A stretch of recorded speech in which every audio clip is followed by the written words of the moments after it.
Hace muchos años, cuando comencé a estudiar las emociones negativas, el punto más crítico que descubrí fue que no se puede hacer ningún progreso hacia la salud, la felicidad, el amor y el cumplimiento del potencial mientras se insista en mantener intactas las emociones negativas.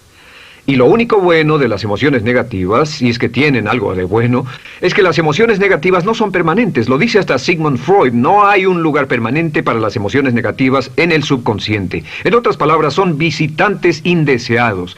Son hábitos negativos o patrones de respuesta negativos que pueden eliminarse, y el punto inicial para eliminarlos es entender de dónde vinieron y entender cuáles fueron los factores causales, volviendo a la niñez temprana, que desencadenó el desarrollo de las emociones negativas y nos han dado como adultos una predisposición a ser negativos de una u otra forma. Esto nos lleva al condicionamiento de la niñez temprana. Recuerden que ya dijimos que el punto inicial de los patrones de hábitos negativos compulsivos e inhibitorios era la crítica destructiva. La crítica destructiva es el gran destructor. La crítica destructiva destruye a las personas en su interior y las deja caminando en círculos por fuera. Muchas personalidades han sido minadas y destruidas, mucha autoestima ha sido puesta de lado como resultado de la crítica destructiva más que cualquier otra cosa que podamos imaginar. La crítica destructiva es el gran asesino. Ahora, ¿por qué es eso tan malo? Sabemos que los niños en sus primeros años y al ir creciendo tienen una necesidad tremenda de amor y aprobación de sus padres. De hecho, muchos psiquiatras y psicólogos han dicho que la razón número uno de la enfermedad mental en los adultos es el retiro de amor o el amor no expresado. Sabemos que cualquier persona con prestigio, una persona que es importante para un niño, tiene un impacto enorme en ese niño, y los niños hasta la edad de 6 años tienen muy poca habilidad para discriminar entre una crítica válida y una crítica inválida. Lo que esto significa es que todo lo que diga un padre o un pariente mayor o una persona mayor, cualquier cosa que diga una persona de prestigio o una persona importante para un niño es aceptada como cierta. Es aceptada como una representación válida de la realidad. Si una madre dice eres un niño malo, o si un papá dice eres flojo, si alguien dice no eres dependiente, o si alguien dice que somos estúpidos o tontos o feos, el niño no tiene capacidad alguna para discriminar entre lo válido y lo no válido. Ese niño acepta eso como una verdadera representación de la realidad.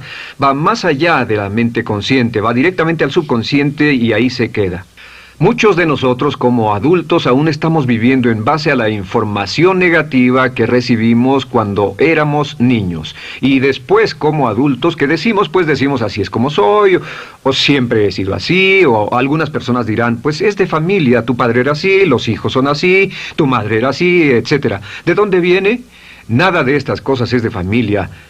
Por ejemplo, cuando estaba creciendo, mis padres habían sufrido la depresión y la depresión les produjo un impacto enorme, y cuando hablábamos de comprar algo, lo recuerdo muy bien, mis padres se ponían muy tensos y decían, no podemos pagarlo, no podemos pagarlo, no podemos pagarlo, no podemos pagarlo. Tenían una mentalidad de carencia, esta mentalidad de no podemos pagarlo toda su vida. Y luego yo crecí, y aunque nunca he experimentado la depresión, y la mayoría de ustedes, 10, 20, 30, 40 años después, aún estamos diciendo, no puedo pagarlo, no puedo pagarlo, no puedo pagarlo. Aún tomamos como base esas frases críticas, esas frases emocionales que usaban nuestros padres. Tal vez sus padres les decían, como mi padre me decía a mí una y otra vez, nunca acabas lo que empiezas, nunca acabas lo que empiezas. Nunca acabas lo que empiezas. Eres un flojo, nunca acabas lo que empiezas. Y cuando fui adulto tuve muchos problemas para acabar lo que empezaba. Al acercarme al final de la tarea, comenzaba a sentirme ansioso y buscaba cualquier excusa por posponerla o retrasarla. El segundo factor que nos predispone a emociones negativas es la falta de amor.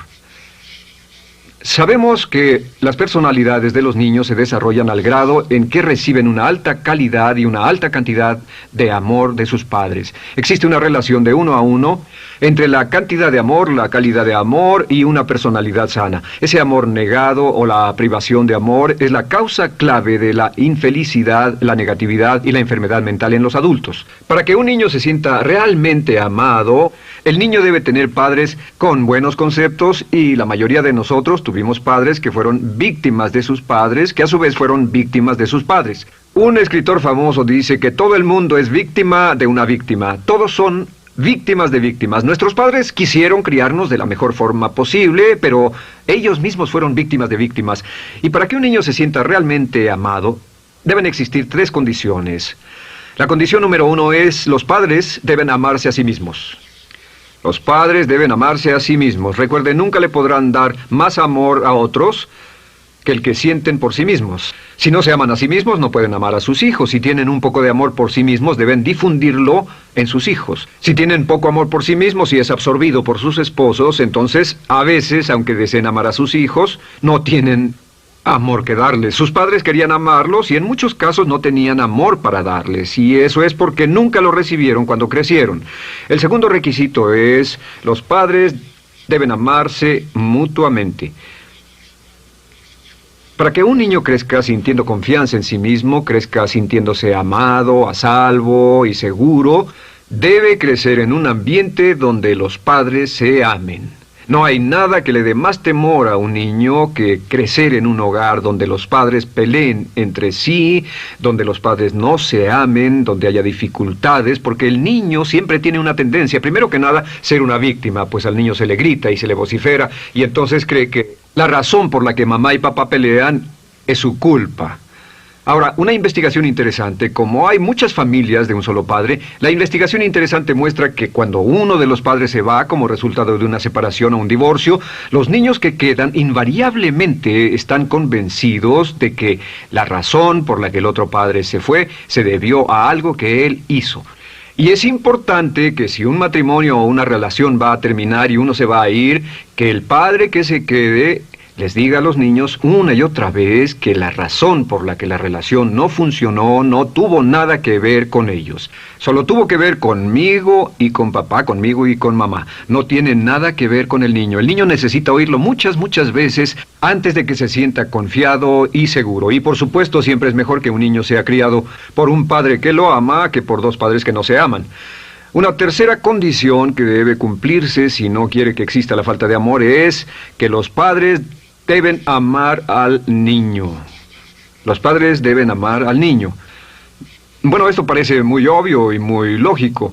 La verdad es que, y esto es lo más difícil para usted y para mí como adultos, que ni siquiera lo pensamos, que es posible que nuestros padres no nos quisieron. No porque no lo intentaran, querían amarnos y tenían la intención de hacerlo, desde luego, etcétera, etcétera, pero simplemente como tenían conflictos mutuos y problemas sin resolver con sus padres, y sufrieron la guerra y la depresión, tenían que hacer carrera y otras responsabilidades, nunca lo lograron totalmente. ¿Entienden? Esa fue la dificultad. Lo deseaban, pero nunca lo lograron. La única forma en que puede amarse a un niño es pasando una gran cantidad y calidad de tiempo con el niño. Tiempo en gran cantidad y calidad con el niño. 10 minutos al día no bastan. Los niños se consideran valiosos según el grado en que las personas más importantes en su vida pasen tiempo con ellos. Si las personas más importantes en su vida, sus padres, solo pasan poco tiempo con ellos, los niños concluyen que la razón para ello es que tienen muchos defectos, que hay algo esencialmente malo en ellos y que por eso sus padres no pasan más tiempo con ellos. Los niños no piensan con la razón, lo hacen en forma emocional. Solo piensan: mi padre está aquí, me ama, y si no pasa tiempo conmigo, él o ella no me aman. Y si cualquiera de esas 3 condiciones existió o más cuando estaba creciendo, los padres no se amaban a sí mismos o no se amaban mutuamente, o tal vez no lo amaban porque nunca lo lograron, aunque querían, entonces usted debe haber crecido en conjunción con la crítica destructiva que se llama culpa. ¿Y qué es la culpa? Pues simplemente la culpa es un sentimiento de no valer mucho. ¿De dónde sacamos este sentimiento? Lo obtenemos cuando continuamente gente importante nos critica en nuestra vida y simultáneamente no nos dan el amor que necesitamos. Sentimos que no valemos mucho o que no valemos nada. Y un sentimiento de culpa nos lleva a un sentimiento de falta de mérito, falta de valor y culpa. Y esa culpa, ese sentimiento de falta de mérito, es el mayor problema del siglo XX, la principal fuente de enfermedad mental. Es la fuente principal de los problemas en las relaciones, la fuente principal de enfermedad psicosomática, la fuente principal de la mayoría de los problemas que afectan a nuestra sociedad. Es el profundo sentimiento de culpa y falta de mérito que se expresa o se esconde en los pensamientos o en la actitud: no valgo suficiente, no valgo suficiente. No valgo suficiente. Ya hablamos de la autoestima y de lo importante que es. La autoestima significa me quiero mucho, me quiero mucho, me quiero mucho, me quiero mucho. Las personas que han sido criadas con críticas destructivas durante su vida no solo no se agradan a sí mismas, no sienten que sean lo bastante buenas para nadie, y en muchos casos están llenos de odio por sí mismos. Se odian a sí mismos, se autocondenan o se detestan. Y verán que esto sale en sus conversaciones y sale en sus relaciones con otras personas.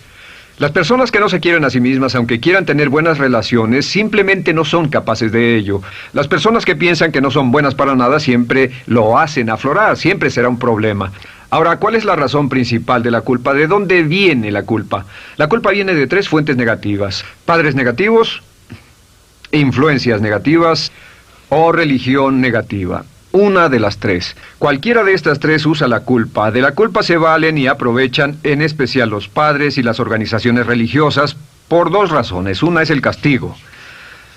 La culpa se usa para castigarnos. Cuando estamos creciendo, el castigar es la forma más fácil de hacer que uno se sienta mal.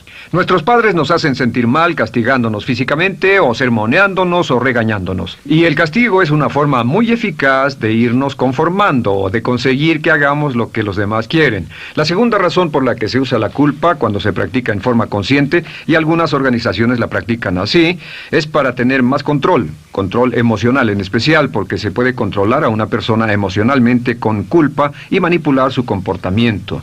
Hay muchas organizaciones que usan la culpa como una herramienta de control y manipulación. Si puede controlar a las personas con suficiente fuerza y en forma emocional, puede conseguir su dinero, puede conseguir su tiempo, puede conseguir su compromiso, demandar sus recursos, etc.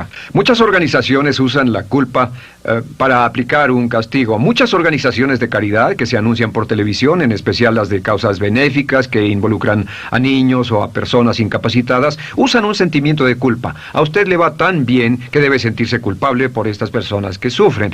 O envíenos algo de dinero y eso se encargará de su culpa por un momento hasta que lo incluyamos en nuestra lista de correo, etcétera. Y la culpa es un estándar. ¿Por qué se usa tan comúnmente? Pues primero que nada porque casi todos nosotros la tenemos en mayor o menor grado. Y número 2, es fácil. La culpa es fácil. ¿Por qué nuestros padres la usan con nosotros? ¿Por qué nuestras madres la usan con nosotros? Nuestras madres pueden controlarnos con la culpa en un cuarto repleto. Nuestra madre puede controlarnos a miles de kilómetros por teléfono. Los padres usan la culpa en sus hijos porque sus padres usaban la culpa en ellos y así sucesivamente. Es lo más fácil. No existe un esfuerzo físico. Puede hacerse con una mirada o de reojo o una palabra. Ya sabe que las personas siempre buscan lo más fácil. Esté alerta. Ustedes han sido criados en un ambiente donde se les ha hecho sentir culpa y casi todos lo vivimos. Debemos entender que la culpa es como una letrina o bacterias emocionales negativas que se colocan en la raíz de su psique o su subconsciente y activan todas las demás emociones negativas: furia, odio, envidia, resentimiento, frustración y duda, temor, etcétera. Las crea y las activa a todas, y la forma para en realidad deshacerse del centro es exorcizarlo, extirparlo. Y es lo que vamos a hacer el resto de esta sesión. Primero, ¿cómo podemos saber si nos criaron con sentimientos de culpa? Bien, a esto le llamamos la manifestación adulta de la culpa. Manifestación adulta de la culpa. ¿Puede saber, probándose a sí mismo, cuánto de esto tiene?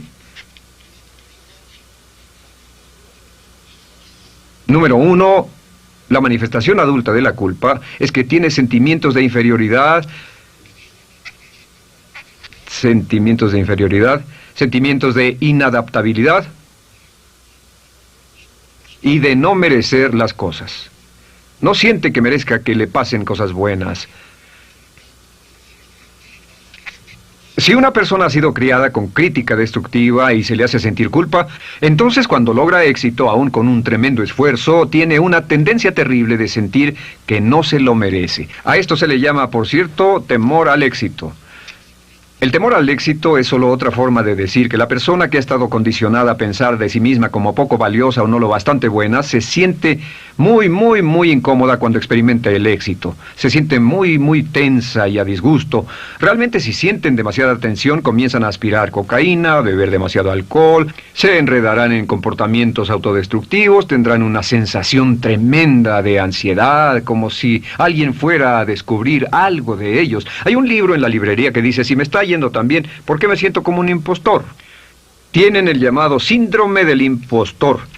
¿Alguna vez ha tenido éxito en algo y la gente ha ido a usted a decirle, vaya, hiciste un excelente trabajo, o eso es maravilloso, aunque haya sido muy duro para usted, y sintió que los demás iban a descubrir, siente como que, es decir, que iban a descubrir que realmente no es bueno, que solo fue un fraude, solo un accidente, y por supuesto es lo que dice, fue coincidencia, fue un accidente, la verdad, no sé ni cómo lo hice. Hacen todo lo posible por huir de ese sentimiento de inferioridad y de no merecer las cosas. Estén muy alertas.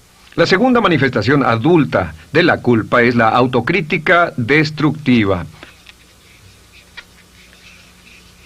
Hay una línea de un gran poeta que dice, aquellos a quienes se les hace mal, hacen mal a su vez. Los niños a muy temprana edad, a veces a la edad de 2 o 3 años, comienzan a menospreciarse, se desgarran, hasta se golpean y se castigan físicamente si se les critica demasiado.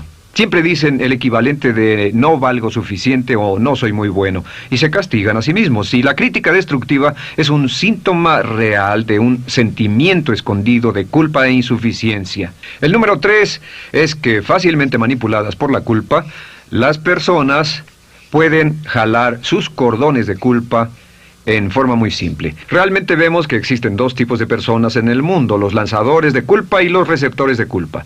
Invariablemente, estas personas se atraen mutuamente. Y por supuesto el lanzador de culpa es la persona que se identifica con el padre que lanzó la culpa y el receptor es la persona que se identifica con el que atrapó la culpa. Pero los lanzadores y los receptores de culpa se unen, se equilibran perfectamente, se establecen y forman una nueva generación de lanzadores y receptores de culpa. Podemos decir que usted es fácilmente manipulado por la culpa, porque ha estado muy bien condicionado. Su jefe puede tirar de su cordón de culpa, una persona en un autobús puede tirar de su cordón de culpa, una sobrecargo puede tirar de su cordón de culpa. Esté muy alerta a esto. La cuarta manifestación de culpa es que usted la usa. Usa la culpa y culpa a otro generosamente. ¿Por qué? Pues si ha funcionado en usted, la hará funcionar en ellos. Le parecerá que es un intercambio, un trato muy justo. Usa la culpa y la culpabilidad y se convierte en la base de sus relaciones con los demás. Cuando algo sale mal, les echa la culpa a ellos. Algo sale mal, culpa a alguien más. En cuanto hay un problema, busca a quién culpar. Un experimento muy interesante con la cámara escondida hace algunos años, fue que hicieron una plancha de hielo y la pusieron en la acera sin que nadie los viera. No hacía mucho frío, pero lo hicieron y observaron cómo reaccionaban las personas cuando pasaban por ahí, cuando caminaban por ahí, llegaban a esa plancha de hielo, se desequilibraban y se resbalaban, y lo primero que hacían era observar a la persona más cercana a ellos, enojados, verdaderamente furiosos. En otras palabras, buscaban a quién culpar. Y si no había nadie cerca de donde habían caído, se levantaban otra vez, miraban a su alrededor, no había nadie y entonces pateaban el piso, pateaban con fuerza y se iban. Nuestra tendencia natural cuando algo sale mal es buscar a alguien o algo a quien culpar, en especial si nos criaron con una culpa continua. Y la quinta manifestación es lo que llamamos lenguaje víctima. Ahora recuerden que hablamos sobre la ley de concentración. Dice, lo que siembras cosecharás. También dice, si usas lenguaje de víctima, mantienes viva la culpa, la refuerzas, la edificas, la cultivas, la utilizas. El lenguaje víctima es lenguaje como no puedo, no puedo, no puedo. Cuando dice no puedo, no puedo, no puedo, envía un mensaje a su mente subconsciente y la mente subconsciente comprende que está inhabilitado, que no tiene control, que es una víctima. Y cuando desea poder hacer algo, su mente subconsciente retroalimenta su mensaje y dice no puedes, no puedes. Y lo segundo que dice es tengo que, y otra vez no tengo control, no estoy a cargo. Pero existe otra expresión del lenguaje víctima que debemos evitar, y es esta, trataré. Trataré, sea lo que sea, trataré. ¿Qué significan las palabras trataré? Pues déjenme decirles qué significan. Significan voy a fracasar y lo digo anticipadamente para que no me vengan con represalias. En otras palabras, dice trataré de llegar a tiempo, pero lo que está diciendo es tal vez llegue tarde y no pueden reclamarme porque dije que trataría. Cuando una persona dice trataré, está disculpando su fracaso por anticipado. Si fuera al doctor y el doctor lo examinara, lo auscultara y le dijera, pues está en pésimas condiciones, tendremos que intervenir, debemos llevarlo al hospital ahora mismo, me sorprende que haya llegado aquí. Usted dirá, bueno doctor, espero que haga un buen trabajo. Y él dice, trataré. Si él dice eso, usted seguramente buscará otro médico. O si va a un abogado. Lo culpan de algo y va a un abogado y le presenta su caso y dice, oiga, va a defenderme, y él dice, trataré. ¿Qué está diciendo? Está diciendo, escuche, he estudiado el caso y por lo que veo no hay mucha esperanza, pero lo tomaré de todos modos. Trataré son los que tratan de conseguir que les pague por anticipado. Otro juego de palabras que no debe usar. Por cierto, con respecto a trataré, lo que debe decir es lo haré o no lo haré. No trataré. Si alguna vez en nuestro negocio, tenemos un negocio muy activo, si llamamos a alguien y le pedimos alguna cosa o algún trabajo y dice trataré de conseguirlo para el viernes o trataré de terminarlo a tiempo, al instante sabemos que lo que quiere decir es que quiere sentirse libre, no comprometerse. Así que nunca dejamos que nadie se vaya con un trataré, debe ser hecho o no, y queremos obtener una seguridad. Si hace falta, nosotros lo hacemos. Cuando dicen trataré, lo que están haciendo es que se están lavando las manos. Esté alerta, la otra palabra es desearía. Dicen que un deseo es una esperanza o una meta sin energía detrás.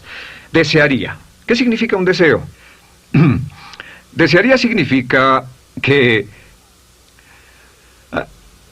me gustaría tener algo, pero sé que nunca lo podré tener. Cuando dice desearía bajar de peso, ¿qué significa?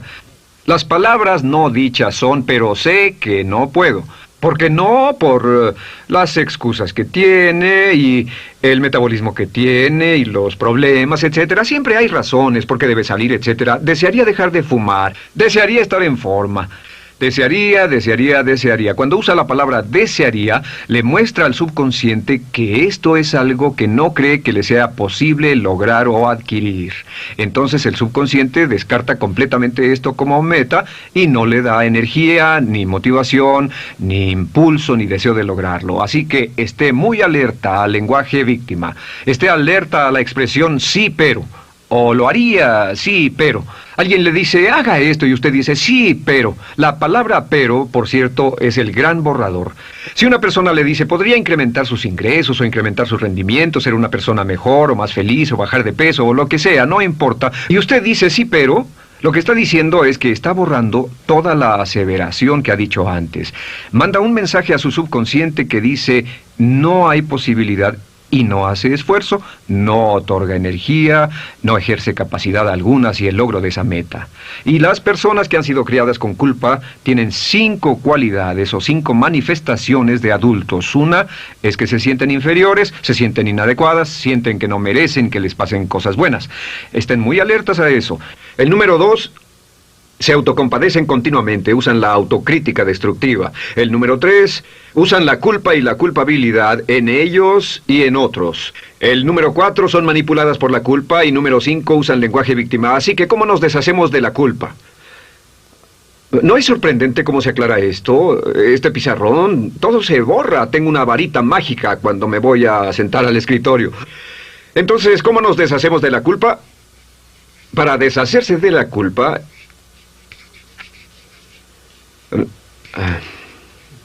este es el proceso.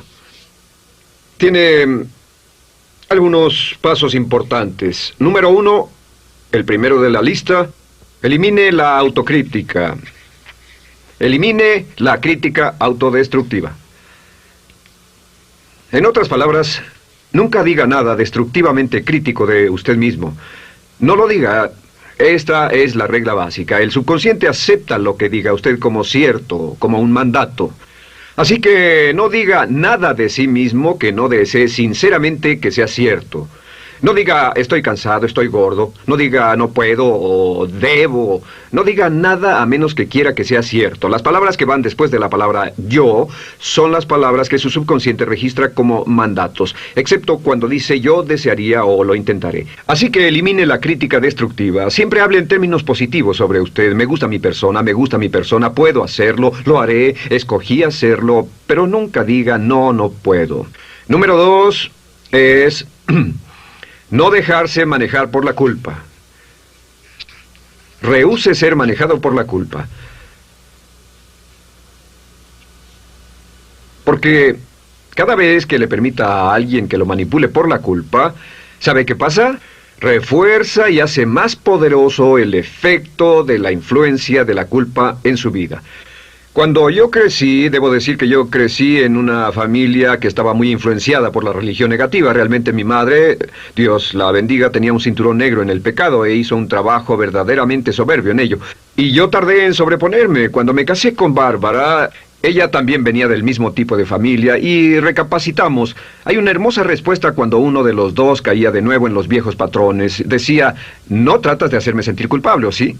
No tratas de hacerme sentir culpable, ¿o sí? Solo diga, no tratas de hacerme sentir culpable, ¿o sí? Y no deje que las personas lo manipulen usando la culpa. El número 3, no use la culpa o la culpabilidad y anuncie que no va a usarla.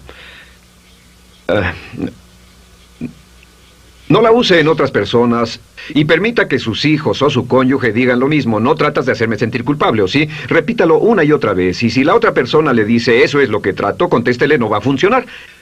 Y no funcionará. Es que la culpa solo funciona mientras usted no sepa que está siendo usada en usted. El número 4 es lo que llamamos la ley del perdón. Es la más importante de todas. Realmente es el centro, es el meollo de toda esta sesión. La ley del perdón simplemente dice que usted está sano mentalmente hasta el grado en que pueda perdonar libremente y olvidar las ofensas. Que su habilidad para perdonar a los demás es la clave que determina su felicidad y su éxito en la vida. Su habilidad para perdonar a los demás es la única forma de eliminar la culpa. Su disponibilidad para perdonar a los demás y olvidar ofensas es el determinante más importante de si usted está o no totalmente integrado y es un adulto que funciona como ser humano. Porque la tendencia de culpar y de guardar rencores es una tendencia patológica infantil que la poseen todas las personas que están enfermas mentalmente. La habilidad para olvidar, para perdonar libremente, es la marca del ser humano realmente iluminado. Ahora, acepte eso como real. Hay 4 personas a las que debe perdonar. Número 1, perdone a sus padres. Perdone a sus padres por todo lo que le hayan hecho para herirlo. La mayoría de nuestras investigaciones muestran que casi todos nuestros problemas como adultos se remontan a no estar dispuestos o no poder perdonar a nuestros padres por algo que hicieron que nos hirió. Perdónelos un 100%, escríbales, llámeles por teléfono, dígales, o cuando menos perdónelos en su corazón, pero perdone a sus padres. Número 2, perdone a los otros. Perdone a todos los demás. Perdone a todos los que lo hayan herido de algún modo, por cualquier cosa, y déjelo así. Ahora, hay muchos que dicen no puedo perdonar a esa persona por lo terrible que me hizo. Pero recuerde esto, el perdón es perfectamente egoísta. El perdón no tiene nada que ver con la otra persona, solo tiene que ver con su paz mental y con su propia integridad mental. Número 3, perdónese a sí mismo. Perdónese por todas las cosas débiles, tontas, insensatas y estúpidas que haya hecho, porque todas las personas han hecho cosas tontas, insensatas, estúpidas y ridículas, pero perdónese en un 100%. Y finalmente, la última parte de esto, si ha hecho algo que hirió a alguna persona, vaya a disculparse. Es sorprendente el hecho de vidas que se arruinan año tras año por personas que no tienen la fortaleza intestinal, las agallas y el valor para decir lo lamento. Una de las cosas más importantes es desarrollar carácter hasta el grado en el cual hacemos las cosas que son muy difíciles para nosotros, hasta el grado en el cual hacemos las cosas que sabemos que están bien, aunque sean difíciles, en especial cuando son difíciles emocionalmente. Y la clave para deshacerse de la culpa, la clave para ser una persona total y completamente positiva, es perdonar a los demás. Perdone a las personas con quienes ha sostenido una relación. Perdone a sus jefes anteriores.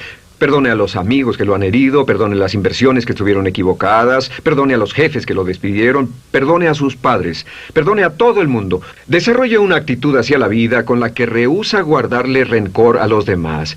Solo repita una y otra vez: los perdono a él o a ella por todo. Los perdono por todo. Los perdono por todo. Y eso es todo. La clave para librarse de las emociones negativas es rehusarse totalmente a continuar con cualquier situación negativa. No olvide que es un acto muy egoísta, y será tan egoísta como usted quiera. El acto del perdón lo libera y libera a la otra persona y le garantiza que se moverá rápidamente hacia el cumplimiento de su potencial. Para tener éxito, una mujer debe ser mejor en su trabajo que un hombre. Golda